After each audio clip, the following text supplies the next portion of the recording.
ગુજરાતમાં આપનું સ્વાગત છે।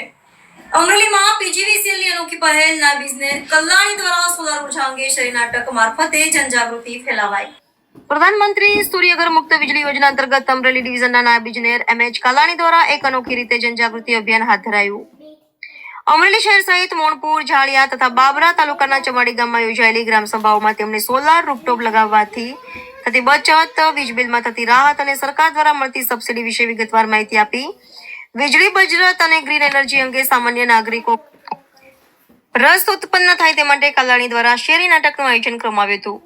આ નાટકમાં સરળ ભાષા અને રસપ્રદ રજૂઆત દ્વારા બતાવવામાં આવ્યું કે સૂર્યના કિરણો ફ્રીમાં મળે છે, તેનો ઉપયોગ કરી શકીએ છીએ અને સાથે રાષ્ટ્રને ગ્રીન એનર્જી દ્વારા મદદરૂપ થઈ શકે છે। અભિયાન દરમિયાન નાગરિકોમાં ઉત્સાહપૂર્ણ પ્રતિસાદ જોવા મળ્યો હતો। અનેક લોકોએ તુરંત સોલાર રૂફટોપ લગાવવાની ઈચ્છા વ્યક્ત કરી હતી। આ કાર્યક્રમ દ્વારા નાયબ ઇજનેર કાલાણી અને તેમની ટીમે માત્ર માહિતી જ નહીં પરંતુ રાષ્ટ્રહિતના સંદેશ સાથે વીજળી બચત તરફ એક સકારાત્મક દિશા પણ આપી હતી। પીજીવીસીએલ દ્વારા આવી જનજાગૃતિ પ્રવૃત્તિઓથી સામાન્ય નાગરિકોમાં ઉર્જા સ્વાવલંબન અને પર્યાવરણ જાગૃતિ વધે તેવો સંદેશ પણ ઉદ્ભવ્યો છે।